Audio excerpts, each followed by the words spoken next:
Good morning, everyone, and welcome to Waffles and Wishes, Episode 7. My name is Brandon Davis. And I'm Gia Jambroni. And welcome back. This is Episode 7, all about failure. Waffles and Wishes is a podcast all about self-reflection, exploration, goals, health, discovering passions, and of course, and most importantly, taking time for yourself. Gia, welcome back. This is not the first time we recorded this episode.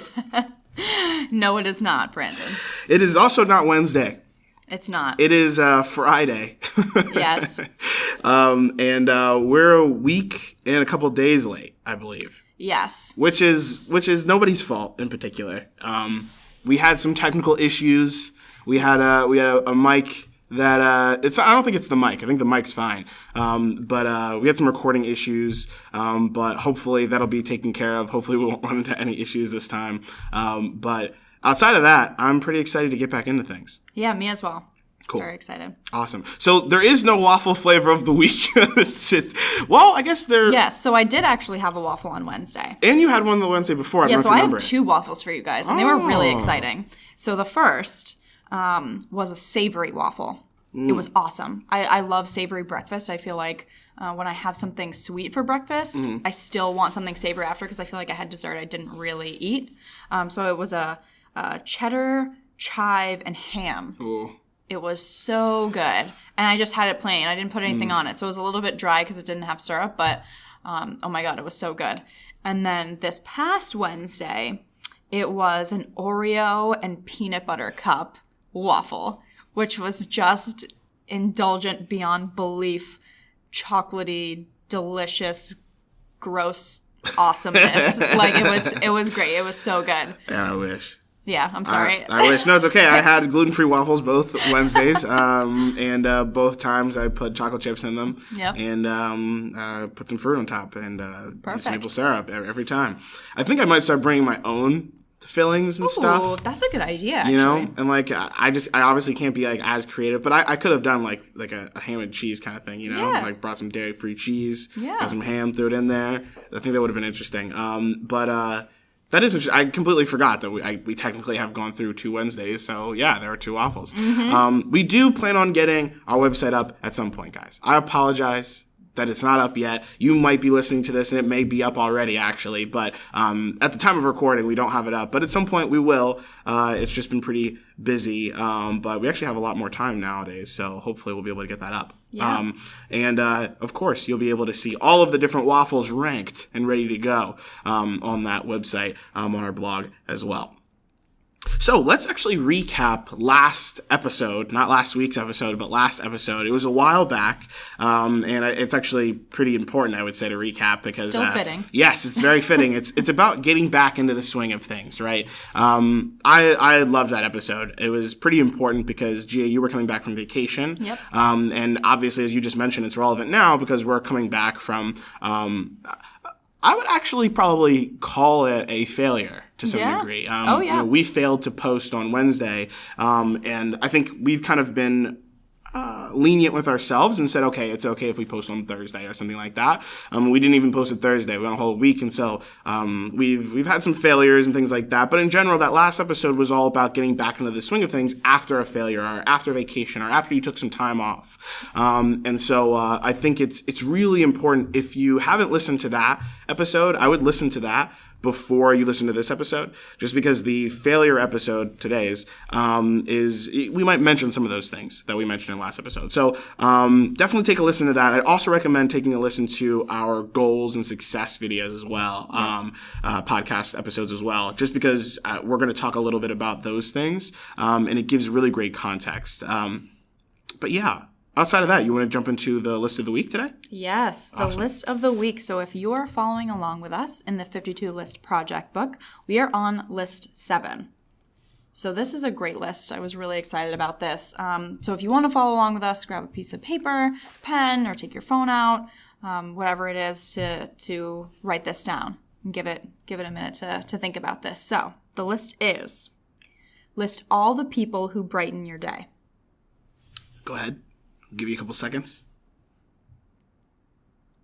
All right, great. Thank you so much. I'm going to keep doing this pause for the rest of this show. I like it. I might put in a little interlude music at some point. But, Ooh, yeah. In general, list all the people who brighten your day. I love this list as well. I think it's really important just because the second you start thinking about it, it should be pretty easy because your face will probably start to change a little bit. You'll start cracking a smile, especially if you're like me and you listen to podcasts in the morning and maybe you're not the happiest person in the world in the morning. Yeah. All of a sudden your attitude shifts, which is pretty cool. One of the reasons I like the 52 list book so much.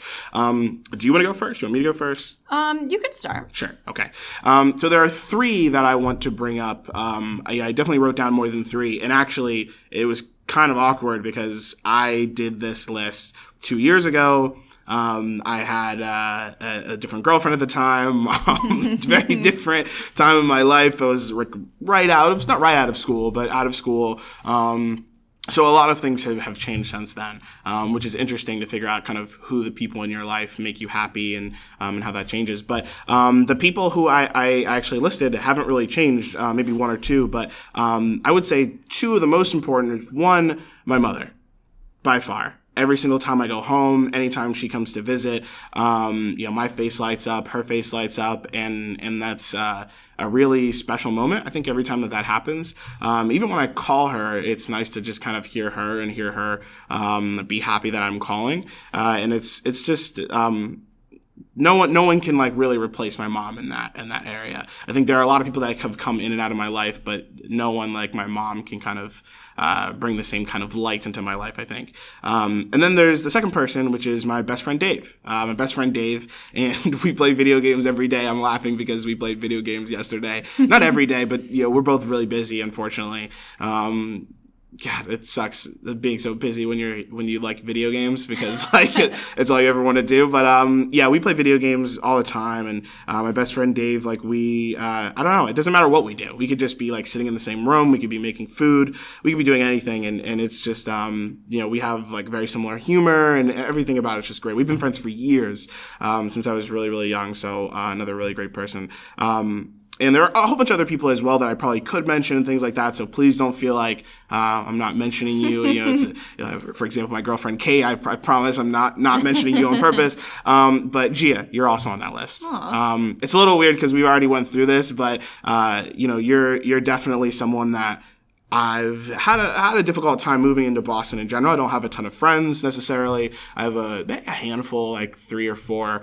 And coming into HubSpot, I've had people stay and leave and whatever, get promoted and all this kind of stuff. And when you came into HubSpot, I wouldn't say instantly became friends, but we became friends pretty quickly. Yeah. And I don't think we've ever had like a negative moment yet. And I think we've only had positive moments. And I would definitely say when I get into work, when you're there, it's like, ooh, all right, let's get to work. This is great. And if you're not there, it's like, oh, what do I do?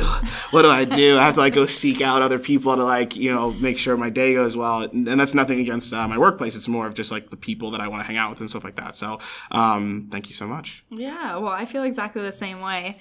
Just a little story this morning. I came in, I'm dealing with some personal stuff, a lot of big decisions on the horizon, a lot of potential change in my life going on, and I was totally stressed and like didn't know what to do. And Brandon came in and was like, let's map this out. Have you written it down? Let's write it down. Got up on the whiteboard. We whiteboarded it out, and I just felt so much better. And he's so great about that, and I appreciate you so much for doing that. You can always sort of talk me down and talk through things with me, and I just feel so much calmer.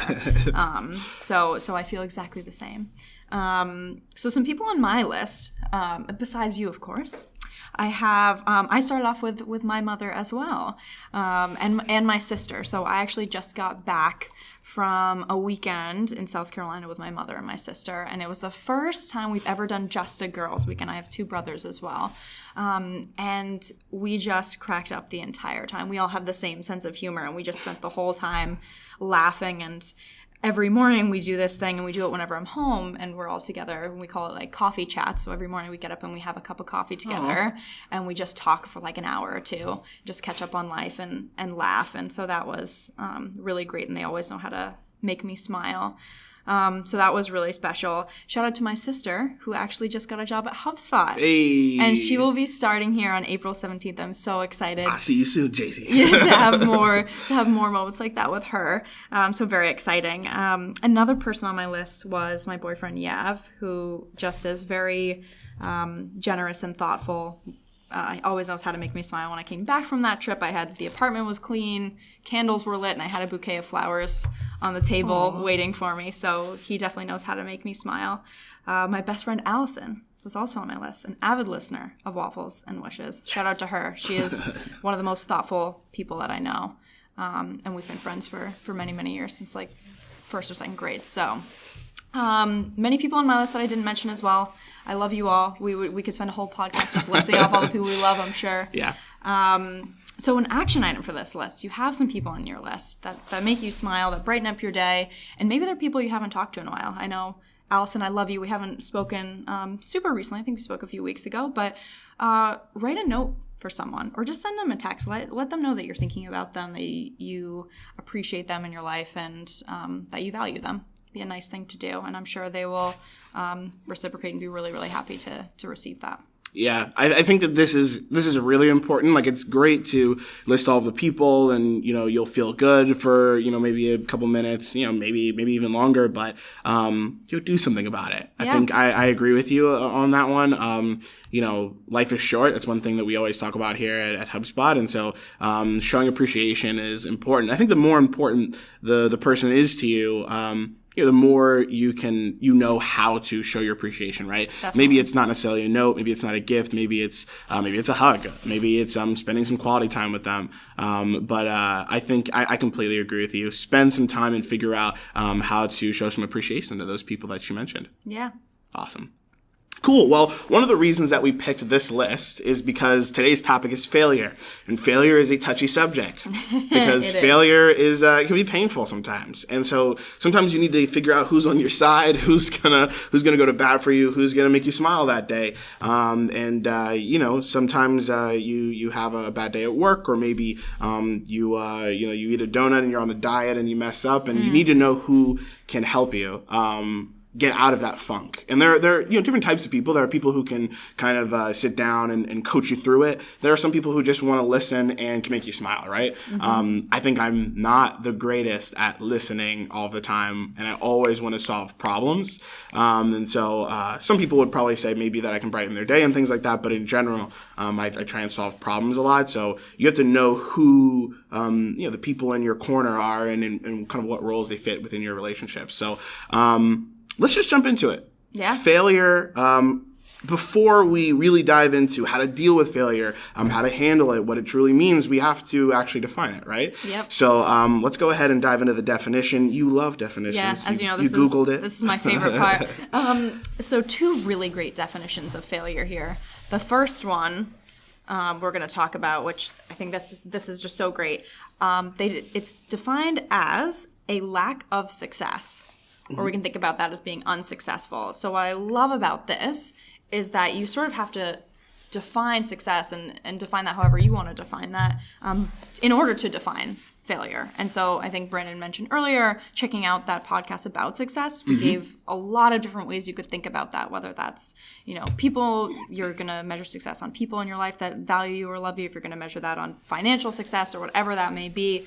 You really have to think about what success looks like for you in order to really comprehend what failure is going to look like for you. Yeah, I completely agree. Quick story. I'm sorry, Kate, for putting you on blast.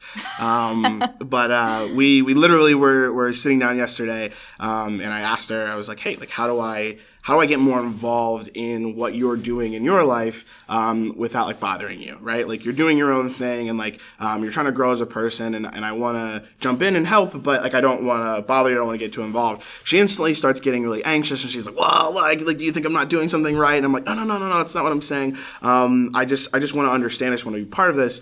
And at some point, I literally told her this exact thing, right? I was like, look, I don't even need to be that involved. I don't want to be like a helicopter parent kind of thing, like I just want to be involved. And, one thing that I'm concerned about is about what do you define as success and what do you define as failure?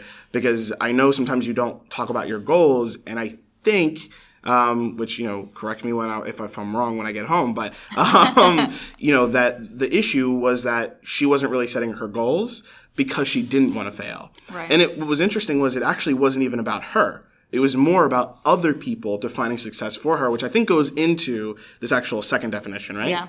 The second definition that we have, of course, the first one, again, is a lack of success or being unsuccessful. And the second one is the omission of an expected or required action, right? Yeah. And I think the key words here are kind of expected or required, right? Mm-hmm. Because when you set a personal goal, right, you easily sit there and you're like, okay, if I lose 50 pounds, that is success. And if I don't lose 50 pounds by this date, then it's failure, right? Like it can be pretty easy to figure out what the success metric is and what the failure metric.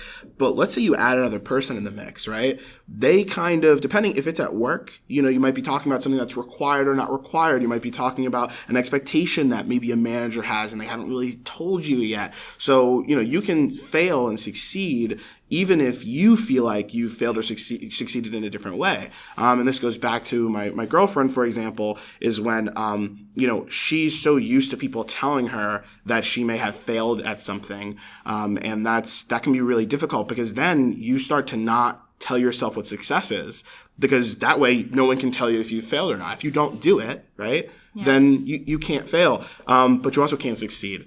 So I think it definitely is really important for you to understand the two definitions: the lack of success, being unsuccessful, and the omission of something that would make you successful or make you reach that goal, right? So we'll mostly talk about the first definition, but just kind of realize that there are two of those there. Again, I'm sorry for putting you on blast, Kate. I apologize. Thank you. Thank you. Thank you for that great example.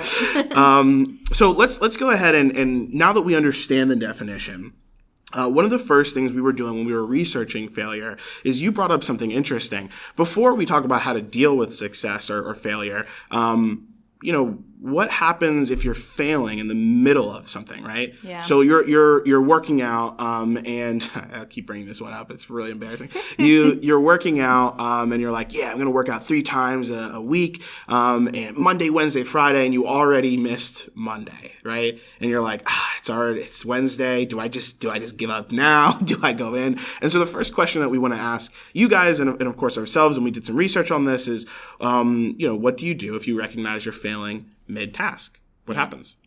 Right. So I think there's a few different things you can do here if you recognize that you're sort of on a sinking ship. And I think the first thing is congratulate yourself that you recognize that you're on a sinking ship. I think a lot of people, they're in denial or they don't want to think about it. So again, it's that reflective piece. So recognizing, or this isn't working. I'm on a path that I don't like. I'm not setting myself up for success. What's going on here? So I think a few different things you can do to sort of try to put yourself back on the right path. I think the first is get help if you need it. Lean on other people. You made that list today. Look at those people in your life and lean on them. Talk to them about issues you're having. A few episodes ago, we talked about accountability partners.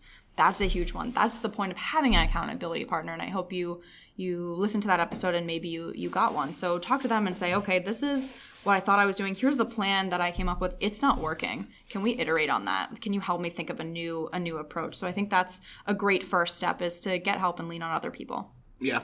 No, I completely agree with you, and I'm glad you mentioned the accountability partners. That's pretty big. Whether you have a coach or whether you have a manager or a mentor or a sponsor, whatever the case may be, lean on them. I think that is important. And again, remember who those people are in your corner, because not everyone is. Some people are just going to listen and kind of coddle you, and that you might need that, right. Which we'll talk about maybe in a little bit. But when you're failing mid-task, you need help to make sure either, is it okay to fail this, or do I really need to push harder to succeed, right?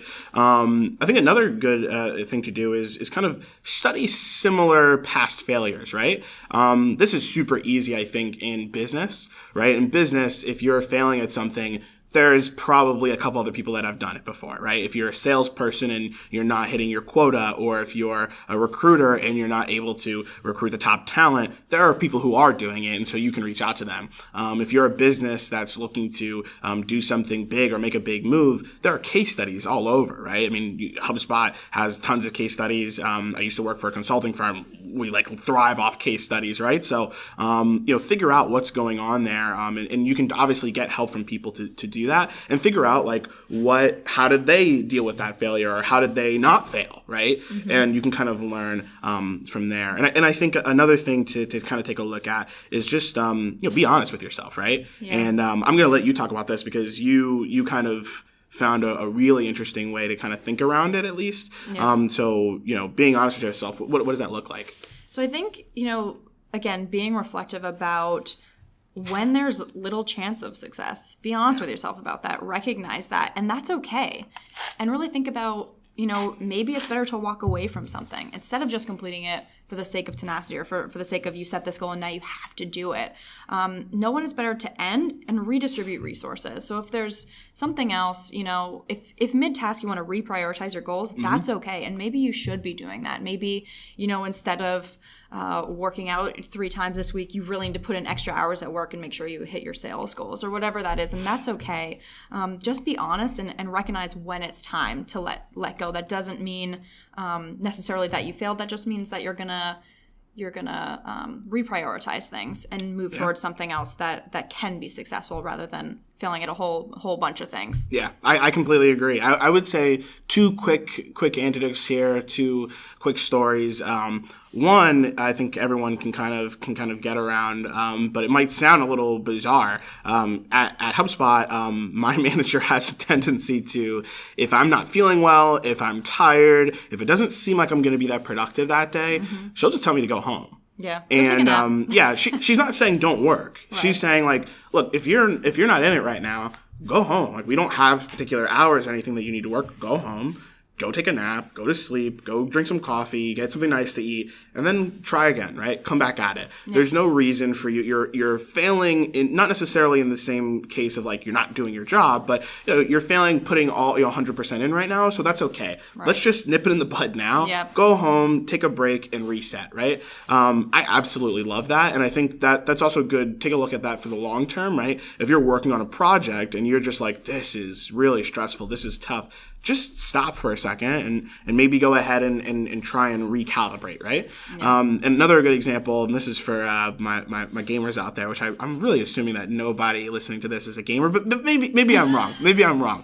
Let me know in the comment section if you are. But I was thinking about my roommate specifically. He plays a lot of hard games that are known to be very hard. And I don't even play these games because, I try. I'll just fail, right? I'm just kidding. But, that is why I don't play them. But he plays these really hard games, and he knows that if he's at this really difficult boss or something like that, which again, hopefully you guys can kind of imagine, there's this really hard boss that he wants to beat in this video game. He knows not to do it 20 times in a row if it's not getting any better. Yeah. Instead, he says, I'm going to fail 5 times in a row and learn every single time and then try really hard on the 6th. Yep. If I lose on the 6th, then I'll try again 5 times and then try really hard, right, on the 11th or whatever the case may be, right?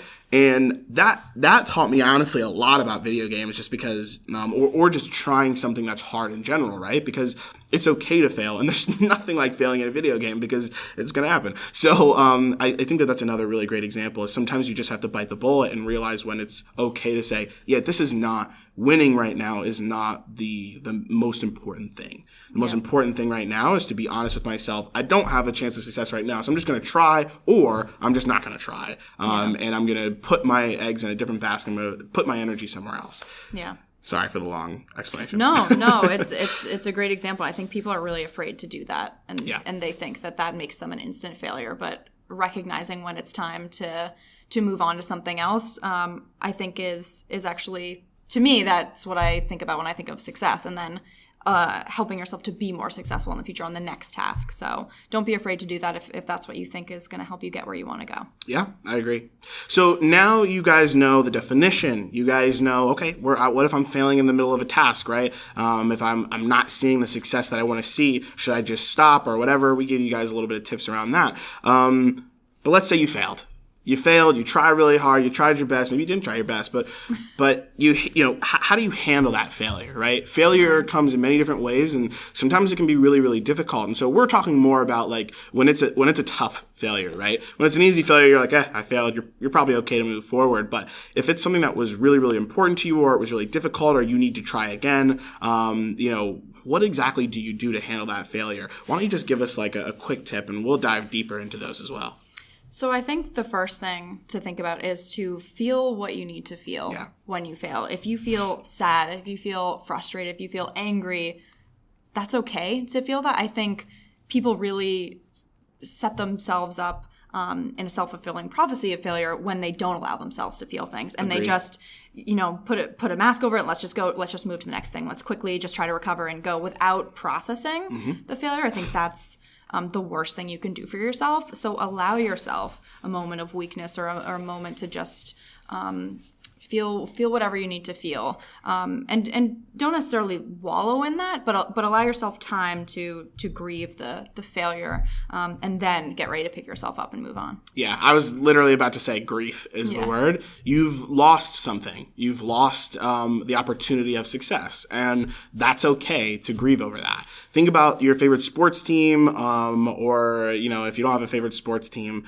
think about a person or a group that can fail or succeed, right? I say sports because I think that's an easy one. Yeah. Where we live in Boston, so let's just pick the Patriots or something like that. I'm not a huge Boston sports fan. Don't hate them, though. Don't kill me, please. But let's just pick the Patriots. When the Patriots win, because they usually do, obviously they kind of like, yeah, we won. All right, on to the next one. It's momentum, right? But if they lose, right? If they lose, which they did recently, to your boys Brandon's in so green. happy about that. Fly, Eagles, fly. I don't even watch football like that. But, what do? They have to realize that they failed, and they have to let out that frustration. Yeah. They have to go back to the locker room. They have to sit down with their coach, and they have to let out the frustration. They have to say, okay, like, this is what happened. They have to accept it, right? Yeah. They have to reflect and feel upon that, because it's tough when you lose. It's tough when you fail at something. And so you can't just be like, there's no way that the coach of the Patriots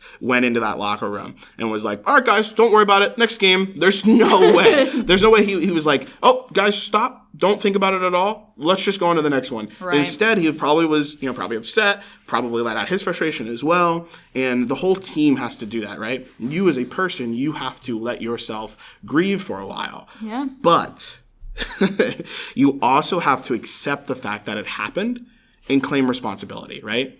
If it was you, right? Maybe it wasn't you. Maybe the factor was someone else. Maybe you, something else happened and I don't know, it was completely out of your control. That's okay as well. But you still have to accept it, and you still have to understand where that failure happened and why it happened, right? Yeah. Do not blame other people and make excuses, right? Don't deny and cover it up. Denying and covering up is probably the worst thing you can do when you fail. And you're like, I didn't fail. No, that's not what happened. No, something else happened. Like, that's not going to get you anywhere. And that probably means that you didn't set a success metric.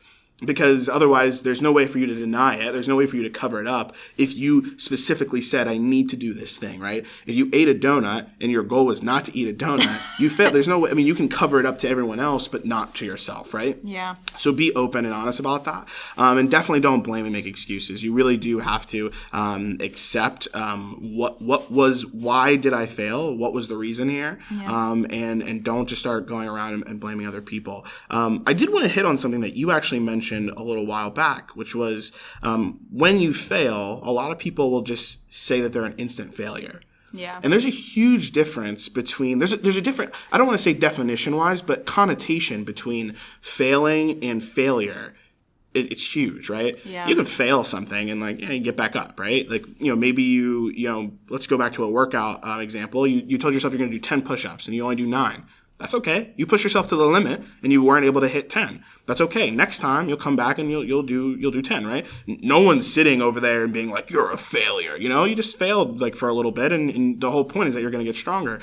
But a lot of people will take failure and they'll put it on themselves, and they'll call themselves a failure, and they'll self-identify as that. And the worst is if someone else identifies you as that. Don't ever let someone do that. But don't let yourself, you are not a failure because of a small setback, right? If there is a goal and you mess up or something happens, that does not automatically make you a failure. It means that you have failed and you've been set back, and there's still room for success. There's still that opportunity there. So I think that's pretty big, and it feeds into this last point, which is, make sure you improve your self-esteem. Don't fail and then move forward before feeling like you can move forward again. Like, when you fail, it can really take a chunk out of you, especially in like sports or something like that, or something competitive. You're like, I'm not good enough. Like, I'm a failure. This isn't worth it. It's not going to work. I need to just quit. And you need to figure out, again, who's in your corner or what's the best thing for you to do to improve your self-esteem. We might actually do like a whole episode on this, because I think that dives into a whole bunch of other stuff. But you have any thoughts on that in particular? Yeah. So one thing I want to mention that you touched upon about feeling like you are a failure when you fail at something. That's something that we're going to touch upon, just a plug for next week's episode about the growth mindset. So that's a great example of a fixed mindset, which we'll define next week, get you excited for it. But a lot of people have a tendency to directly correlate their self-esteem with their successes or failures.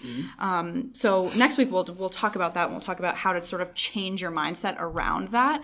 But if you have that sort of mindset, as many of us do, it really does take a toll on your self-esteem, because it's how you're looking at yourself. It's your self-identity that's being attacked, really.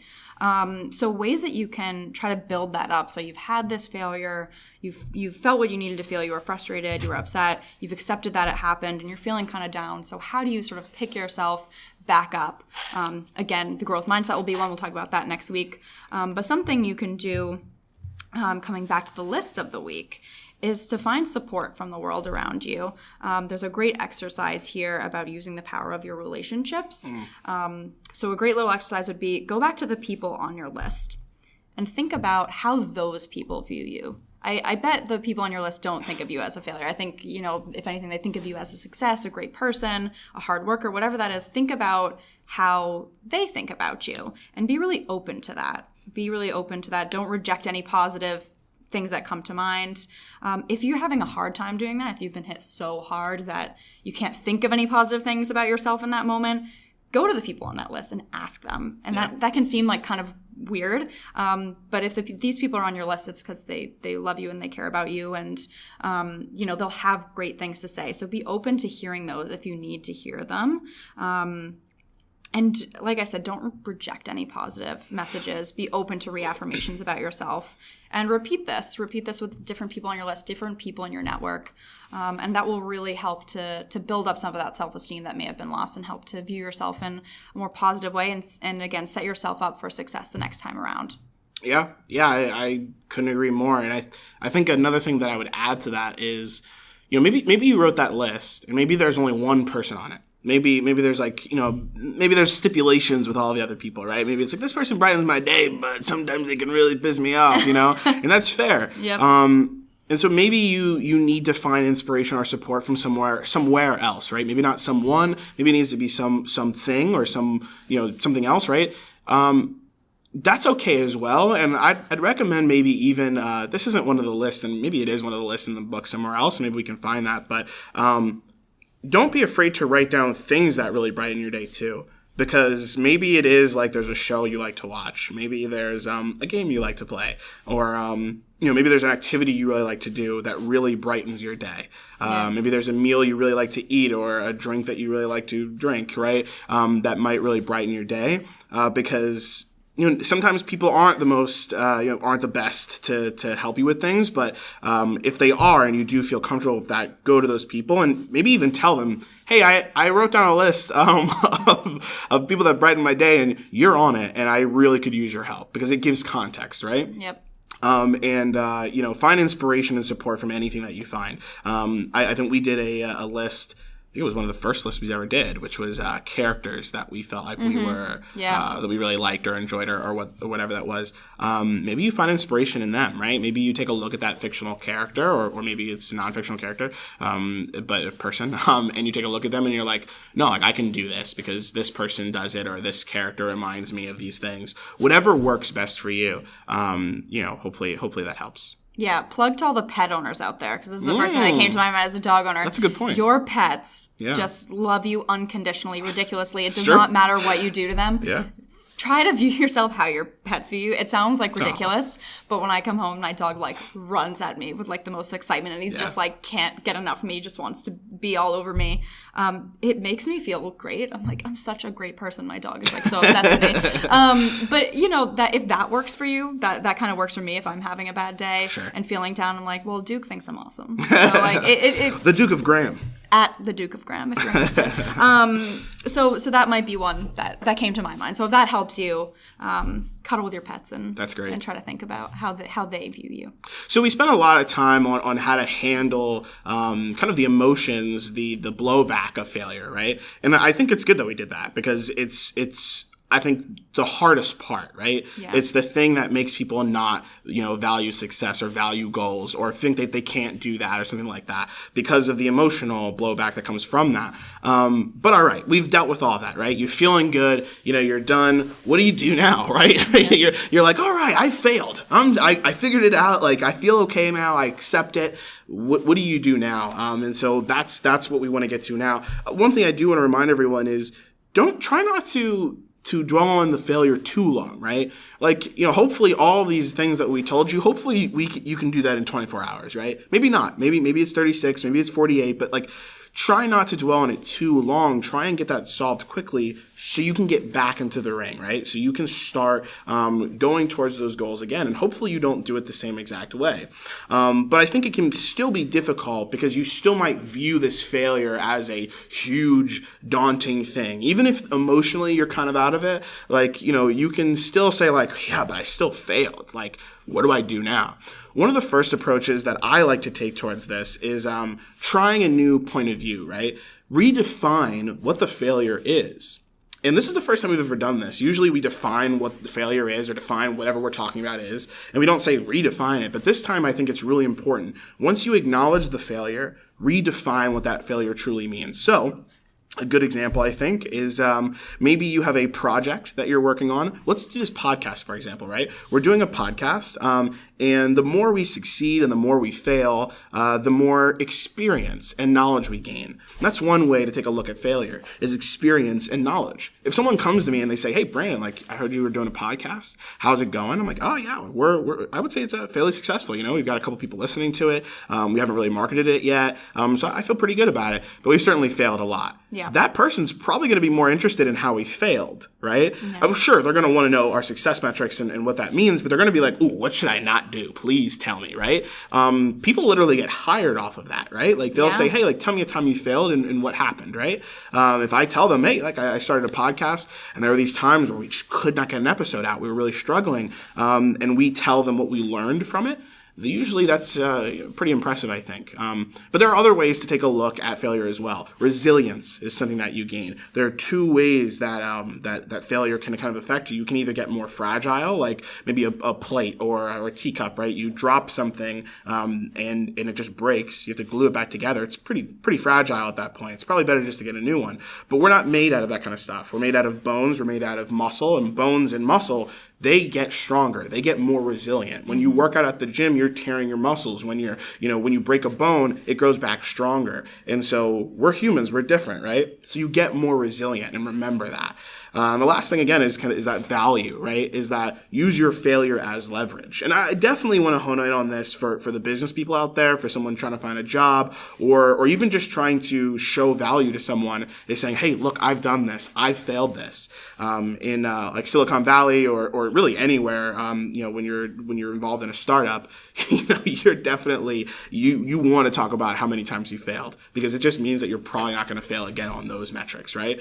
So, that's just one thing. And there's an article that I can maybe link to in the description. That is, it's from Lifehacker. It's basically changing the way you think about failure, and they redefine it in a couple of ways. And I won't dive too deep into that, but I think that they literally say, like, when you're a failure, instead of saying you're a failure, instead say it, look at it this way, and things like that. So if you really want to dive in, highly recommend taking a look at the description and reading that article.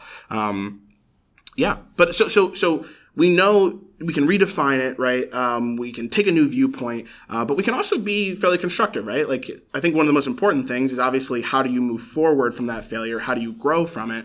What are some of the ways that you think we can do that? Right. So you just touched upon a big one, which is, when you're applying for a new job or people are asking you about it and they're like, what did you learn? Yeah. What did you take away? So here's the big piece about what did you gain from this as far as knowledge. So what did you learn? So take stock about what went wrong, right? And again, this is a time to be really honest, really reflective here. Right. Was it time? Was it resources? Was it money? Was it a lack of motivation? So really think about all the points in which this started to go south and why and when those occurred, and learn from those.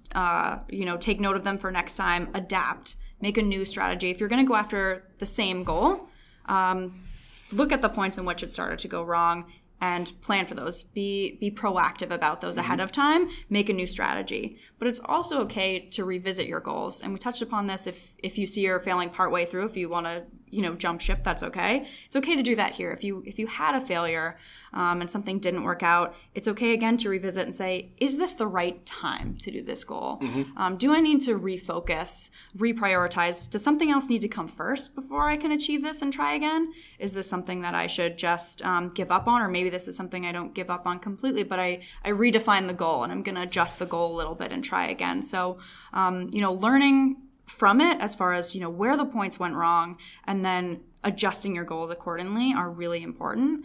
And I just want to say that I think all of this stuff as far as, failing and picking yourself back up and changing your point of view and learning from the situation, this is something that you should look at it as a strength and you should be really proud of it because it's a really hard thing to do. But I think when you do it and you go through a full cycle of this, do this process with your next failure.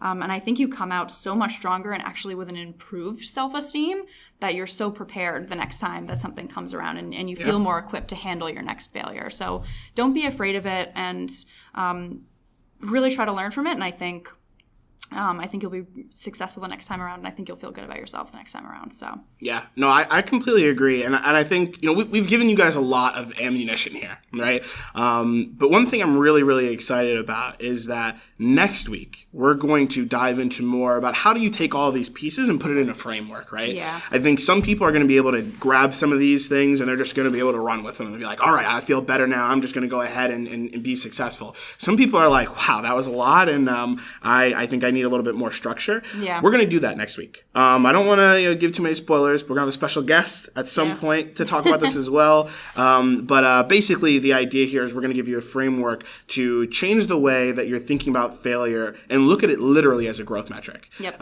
Which I'm pretty excited about. I know I need it for myself personally. Yeah. So I'm pretty excited about that. Yeah. It's really hard. It's a really hard thing to do, and we can say, just improve your self-esteem and feel good about yourself, and don't think of yourself as a failure when failure happens, and it's so much easier said than done. Yeah. I definitely have a very I take these things very personally, so I'm with you if you think this is really hard and you're struggling with it. So hopefully this combined with next week's episode will give you a great toolkit and defense for the next time this comes around in your life. Yeah. Hopefully this was helpful, guys. Please let us know in the comment section what you guys think. I always love it when people are in the comment section saying things about the list of the week. That's awesome. Yeah. Specifically, like if you guys know, if there's someone that really brightens your day and there's a story around that, I'd love to hear that. Yeah. And of course, you can find us on Twitter. You can find us on Instagram at waffles&wishes. So definitely check us out there. But outside of that, this has been Waffles and Wishes, episode 7, all about failure. Remember, this is a podcast about self-reflection, exploration, goals, health, discovering your passions, and most importantly, which hopefully you did today, taking time for yourself. Thank you so much, and of course, we'll see you next week.